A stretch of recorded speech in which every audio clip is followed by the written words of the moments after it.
Tiba-tiba saja kilatan aura terbentuk di sana. Sang naga melihat aura itu, rupanya aura itu adalah aura yang ditimbulkan oleh Chang Xuan. Itu adalah Celestial Master Teacher. Celestial Master Teacher itu bagaimana mungkin, ucap Master Racun. Seorang Celestial Master Teacher pada dasarnya berarti dia diakui oleh surga dan secara otomatis akan diakui oleh sebagai guru terpelajar di antara guru terpelajar lainnya. Mereka tidak perlu melalui ujian dan bahkan akan tetap diakui. Benua ini memiliki seorang sejarah yang panjang. Hanya Master Kong yang mampu melakukannya. Tidak disangka bahwa Tuan Chang juga melakukannya. Tuan Sai berkata, itu memang Master Celestial Teacher dan sepertinya itu juga bukan hanya bintang 2. Namun beberapa pun banyaknya bintang ada di sana. Mendapatkan pengakuan surga merupakan hal yang mengejutkan, bukan? Aku setuju dengan Xiaoya, ucap Chang Xuan. Memikirkan hal lainnya, aku hanya berpikir bahwa para murid tidak bisa terus-terus dilindungi dan bahwa di bawah sayapku suatu hari mereka harus menghadapi bahaya sendiri. Akhirnya Chang Xuan memutuskan sesuatu. Setelah memikirkannya matang-matang, aku menyetujuinya dan tak menyangka aku akan memicu pengakuan dari Celestial Teacher lainnya. Sementara itu di aliansi Pavilion Nasional Guru Terpelajar, seseorang atau beberapa orang sedang rapat. Sebagai tuan rumah turnamen guru terpelajar, kita harus merencanakan persiapannya dengan baik. Iya benar. Beberapa bulan lagi turnamen itu akan terjadi. Di antara tetua telah mencalonkan 6, lalu hanya ada 2 orang yang akan berpartisipasi. Jadi kita lebih baik memilih hal itu terlebih dahulu. Namun tiba-tiba saja getaran terjadi, seperti gempa bumi yang sangat besar berada di sana. Apa ini? Lalu teng, bunyi lonceng begitu sekali lagi terjadi. Harmoni lonceng satu pengakuan lagi ke Master Celestial Teacher kah? Meskipun pengakuan Celestial Teacher Master itu dipicu di pavilion masing-masing, tetapi sekarang semua keajaiban di seluruh dunia kurang lebih telah terjadi di sini, di aliansi nasional, mungkin juga dipicu oleh mereka, ucap orang dengan kumisnya. Jika benar mereka diakui oleh aliansi nasional, mungkin hal besar itu menyebabkan fenomena pavilion guru terpelajar kita. Itu sebabnya kita harus pergi dan memeriksa beberapa banyak jenius yang ada di kota saat ini untuk menemukan siapa yang ada di sana. Namun kedua orang yang menyadari sesuatu. Mungkinkah dia? Ya, mungkinkah? Tidak mungkin. Dia baru saja dipromosikan menjadi guru terpelajar bintang 2 dan dia bahkan belum ada di tahap supreme. Iya, benar juga. Itu tidak mungkin. Namun ucapan mereka itu dibantah oleh Zhang Xuan yang berada di tempat lain. Zhang Xuan di sana mengeluarkan auranya yang seperti super saya kedua. Menakutkan, ucap Zhang Xuan. Meskipun peningkatannya tidak sebesar perpustakaan Heavenly Path, tapi ini masih bisa mempersingkat setidaknya beberapa dekade pelatihan kultivasi. Mari kita lihat ruangan ini, ucap Zhang Xuan. Ruangan ini bukan sebuah formasi, juga bukan sebuah jebakan. Sambil Zhang Xuan mengulurkan tangannya. Ini adalah tipuan yang digunakan para seoreka untuk menyihir jiwa, yang berarti semua yang kita lihat di sini adalah Fata Morgana. Apa ilusi, tapi boneka atau gugut suku milikku diteleportasi. Ya benar, ini adalah Fata Morgana, hanya dapat membingungkan seorang, bukan memindahkan sesuatu.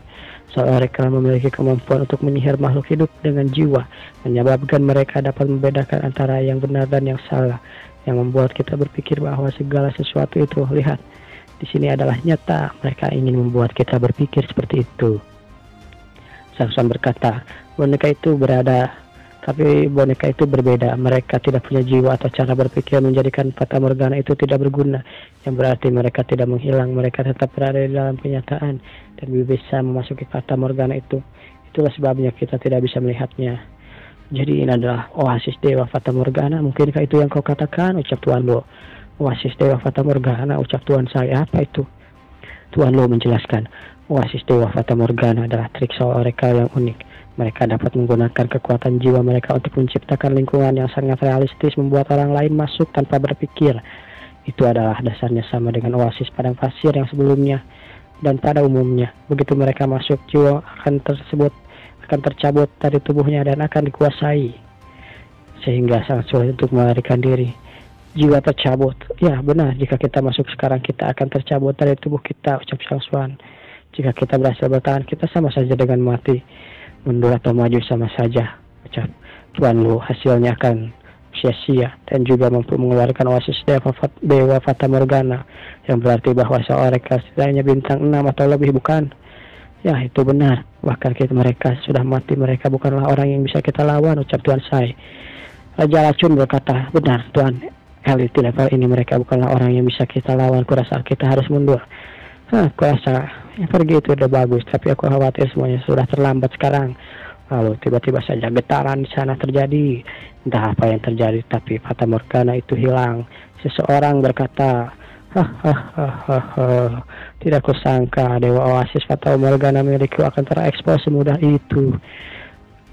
Lumayan, sepertinya kita punya beberapa kapal bagus di sini. Lalu Tuan Raja, setelah mendengar suara misterius itu, Raja Racun berkata, Tuan Zhang, aku akan memikirkan cara untuk menghentikan ini. Tolong gunakan kesempatan ini untuk membawa Nona Muda dan tinggalkan tempat ini.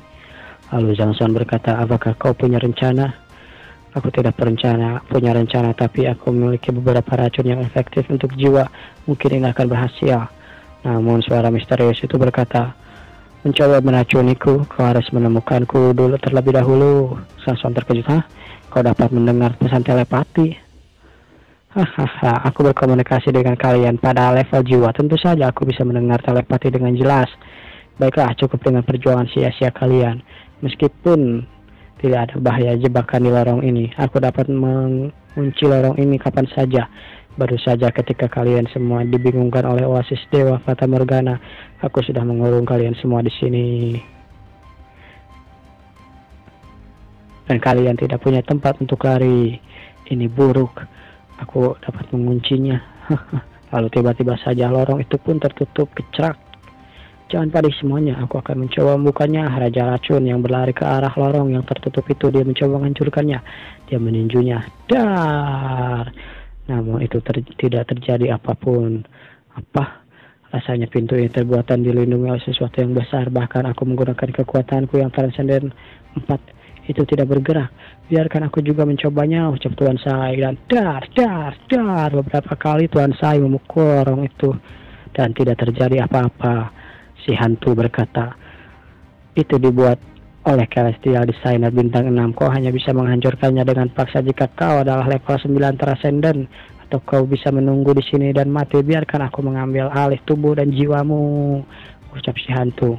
Ini adalah Dragon Severing Lock, berfungsi sebagai garis pertahanan terakhir dalam sebuah benteng. Itu dirancang memiliki sedemikian rupa sehingga seorang tidak akan dapat memecahkannya kecuali kultivasi seorang mencapai tingkat yang disyaratkan. Bahkan Celestial Designer ini membuat jebakan seperti ini, ucap Tuan Sai. Sialan. Di sana Aki yang berkata, lalu bukankah kita berarti sama saja tidak bisa keluar? Itu benar, ucap Zhang Xuan. Semuanya jangan panik karena kita di sini dan dia ingin mengambil tubuh kita. Tidak mungkin dia akan menjebak dirinya sendiri selamanya dan tidak bisa keluar, bukan? Ya, itu juga benar, ucap Zhang Xuan. Kita akan memikirkan cara untuk keluar dari tempat ini setelah kita menyingkirkan orang ini.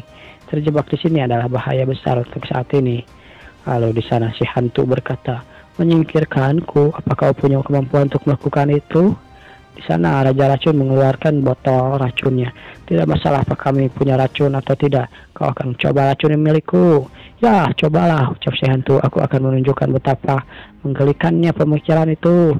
Namun tiba-tiba saja sebuah panah api melaju ke arah si Raja Racun dan tertusuk. Dia terpental ke belakang dan membentur dinding. Zhang Xuan yang tiba-tiba saja menyadari hal itu, dia lalu, serangan tadi bukankah kemampuan dari seorang mereka? Bukankah itu hanya jebakan biasa? Berarti hanya serangan itu saja masih mustahil untuk menentukan lokasi pastinya. Tidak mungkin seorang mereka akan beritahukan lokasinya. Bagaimana dia bisa merasuki kita dan berjaga terlebih dahulu? Itu benar, ucap Zhang Xuan. Lupakan saja mencariku, ucap sang Oracle atau si hantu. Tidak mungkin kalian bisa tahu di mana aku, dan untuk membunuhku juga kalian tidak punya kemampuan untuk melakukannya. Lupakan saja. Namun di sana Zhang Xuan tidak mau menyerah. Tuan saya juga berkata, mengurung kita di sini sama saja dengan bohong, bukan? Ya, si hantu berkata, setelah kalian memasuki tempat ini, kalian harus bersiap untuk dirasuki. Aku hanya bisa merasuki satu orang dalam satu waktu, jadi yang lainnya masih aman. Pilihlah siapa yang akan dirasuki. Mengurung kita di sini, dan menurutku segalanya tidak akan sesederhana itu, ucap Tuan Sai. Aku tidak percaya setelah kau merasuki salah satu dari kami, kau akan biarkan kami pergi dengan selamat. Lalu Zhang Xuan berkata, itu benar, soal mereka itu dilarang. Jika berita tentang tersebar, bahkan jika dia berhasil meninggalkan tempat ini, masih banyak orang yang lain akan membunuhnya. Si hantu berkata dengan aman, maksudku kalian tidak akan mati secepat ini. Berapa lama kalian bisa hidup? Terserah kalian, ucap si hantu. Terserah kami, ucap Chang Xuan. Ya benar, ucap hantu berkata kembali. Aku punya 2 pilihan untuk kalian saat ini. Pertama, aku punya 3 uji coba di sini. Mereka yang mampu melewatinya, mereka mungkin masih hidup, tapi aku tidak akan bawa mereka keluar dari tempat ini. Aku akan meninggalkan mereka di tempat ini dan bertahan hidup sendiri. Lalu Tuan saya berkata, bukankah orang di sini mencuri mayat? Apa ada dengan cobaan hal seperti itu? Biasanya uji coba atau ujian diperuntukkan bagi orang-orang yang menjadi guru terpelajar atau pekerjaan khusus lainnya. Dengan kekuatan yang dimiliki ini, sangat mudah baginya untuk membunuh kita. Trik macam apa yang dia coba mainkan? Namun di sana Zhang Xuan tidak terpengaruh. Dia berkata, bagaimana dengan pilihan kedua? Ya, yang kedua, aku akan membunuh satu persatu dari kalian sampai tersisa 1. Bagaimana? Bukankah itu sama saja menjalani uji coba? Cih, kata Zhang Xuan, kau hanya ingin melakukan uji coba itu untuk melakukan dan bersenang-senang, bukan? Lalu Zhang Xuan berkata, mungkinkah pilihan domba penerima tamu? Apa itu? Ucap Raja Racun bertanya. Pemilihan domba penerima tamu adalah istilah umum yang digunakan oleh pengembala. Kapanpun ada pengunjung, mereka akan menyembelih seekor domba untuk menyambut mereka. Namun selalu menjadi masalah besar ketika harus memilih domba mana yang akan dihidangkan, dan dengan demikian akan biarkan kawanan kabur, dan kawanan yang beralih paling cepat biasanya adalah kawanan yang kualitasnya terbaik. Begitulah kurang lebih. Ya berarti melewati jejak tersebut akan memilih untuk siapa yang dirasuki, itu maksudmu? Hahaha, si hantu dia berkata, itu benar. Aku akan melihat apakah di antara kalian siapa memiliki fisik yang layak untuk menjadi dan dirasuki oleh diriku. Aku takut itu mustahil. Di mana dirimu? Keluarkan dan tunjukkan pada kami, ucap Zhang Xuan berteriak. Tuan muda, hati-hati, ucap Akyang. Lebih seperti ini, jangan berharap kau akan terpilih jika kau tidak lulus ujiannya. Aku memiliki berdasarkan fisik, bukan kecepatan atau metode yang digunakan untuk lulus kali ini. Ingat, mereka yang lulus kali ini tidak akan dibunuh, sedangkan mereka yang akan gagal akan mengucapkan selamat tinggal kepada yang lain dan melakukan penyesalan. Ini bahkan adalah kemampuan dasar bagi seorang oracle. Kalian semua berlatih untuk itu. Mereka berhasil mengeluarkan jiwa dari tubuh yang lulus ujian. Mereka tidak bisa melakukan setelah itu dan setelah 10 hari. Apakah ini formula untuk menuntun jiwa? Sambil melihat sesuatu yang seperti sebuah batu. Kupikir percobaan pertama kalian akan menjadi sesuatu menantang. Tak kusangka ini adalah teknik kultivasi, ucap Zhang Xuan. Sepertinya orang ini sedang mencoba memilih seorang yang bisa mengembangkan teknik Soul Oracle. Mereka yang berhasil melakukannya akan membuktikan bahwa mereka cocok dengan Soul Oracle itu sendiri, sehingga itu disebut dirasuki tersebut, dan dia akan mendapatkan dan mengembangkan kultivasinya ke dalam tahapan puncak. Si hantu berkata, jangan repot-repot mencoba peruntungan dan menunggu hingga terakhir itu mengeluarkan jiwamu. Mencoba melakukan sesuatu seperti itu tidak akan ada gunanya bagiku. Potensimu lebih ditentukan oleh seberapa cepat mampu jiwa mengeluarkan hal itu. Formula penuntun jiwa ini sepertinya tidak terlalu buruk, ucap Zhang Xuan. Apa kau mempunyai teknik serupa lainnya? Semakin banyak lebih baik. Bagaimana kalau beri aku 1000? Biarkan aku mempelajarinya. Si hantu berkata, 1000?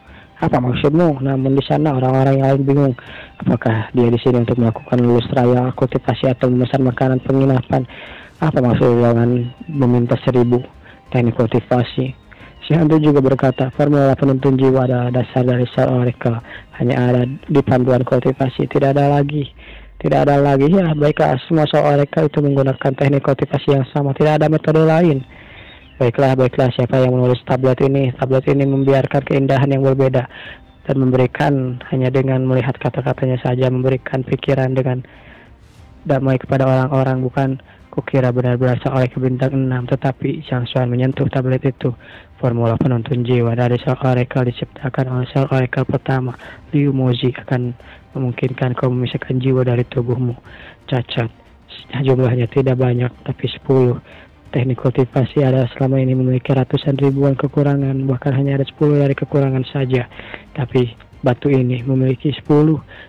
Zhang Xuan yang menyentuh hal itu dan menggunakan perpustakaan dewanya. Dia berkata, Artinya formula penuntun jiwa ini telah diperbaiki dari generasi ke generasi dan hampir mendekati kesempurnaan.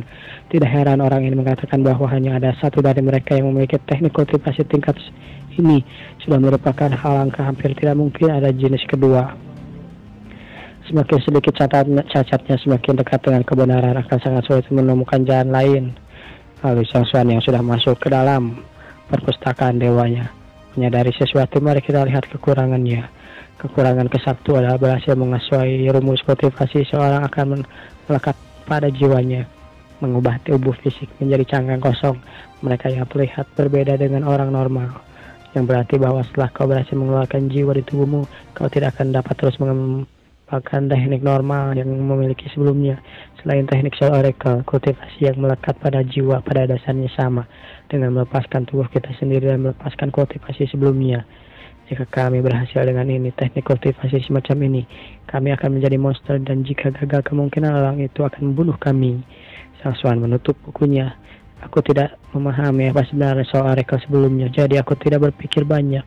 Jika jiwa terpisah dari tubuh kita, setelah mengolahnya dan mengubah diri kita menjadi monster, itu bukan sesuatu yang dia inginkan.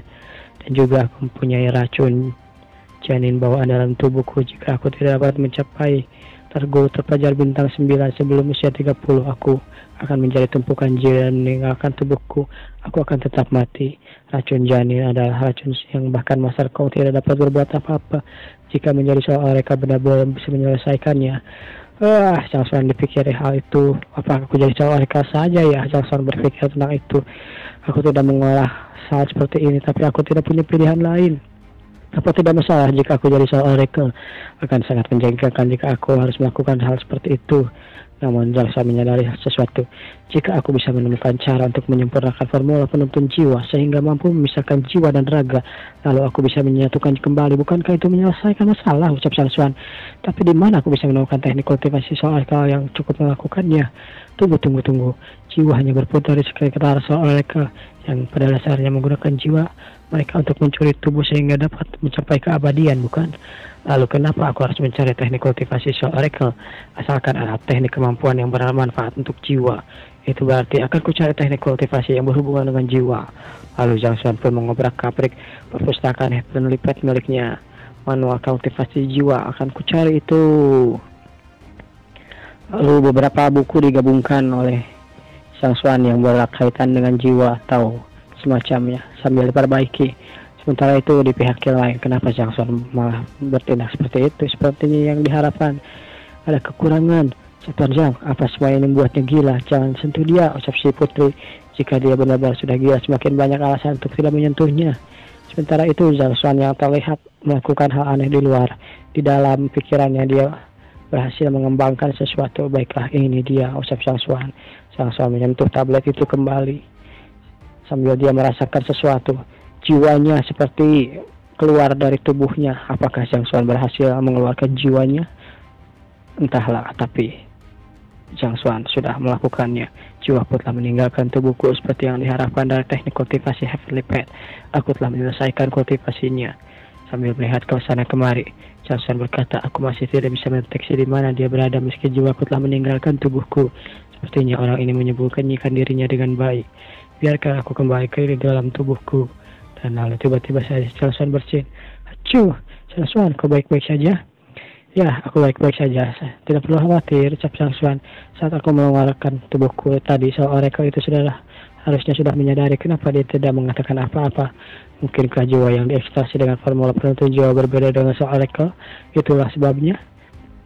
Sang Xuan berkata pada semuanya, jangan terburu-buru semuanya. Aku baru saja membaca teknik kultivasi ini akan mampu membuat kita menarik jiwa kita keluar. Dia bisa mencoba menipu kita dengan teknik palsu. Teknik palsu, ucap Xuan. Omong kosong macam apa yang kau katakan? Sang Xuan berkata, omong kosong. Lihat bagian ini menyebarkan esensi sejati ke seluruh tubuh. Berbagai titik akupuntur menambah perwujudan jiwa. Dalam keadaan normal itu akan mengumpulkan esensi sejati dari titik akupuntur hingga ke titik inti kita. Lalu kita akan mengumpulkan sedikit-sedikit sehingga kita dapat menggunakan kapanpun kita membutuhkannya. Dalam hal ini meminta kita untuk membuang esensi sejati. Apa bedanya dengan melumpuhkan kultivasi kita sendiri? Jika kita benar melakukan itu, bagaimana kita bisa meningkat? Kita mempunyai kekuatan sejak awal dan kita bisa berkultivasi dengan teknik kekuatan. Kita hanya menjadi semakin lemah. Lalu Tuhan saya berkata, sekarang kau menyebutkannya kedengaran seperti melumpuhkan kultivasi kita. Raja Racun juga berkata, normal jika esensi sejati mengalir di antara titik-titik akupuntur. Namun, jika kita menghilangkan titik akupuntur dengan cepat seperti itu, maka metode ini adalah metode melumpuhkan kultivasi. Ya, itu benar, ucap Sang Xuan. Kau hanya akan mencoba untuk melumpuhkan kultivasi kami, sehingga kami, ketika waktunya tiba, kau akan menghabisi kami semua. Itulah yang akan kau lakukan, bukan? Ucap Sang Xuan. Semuanya pun kaget.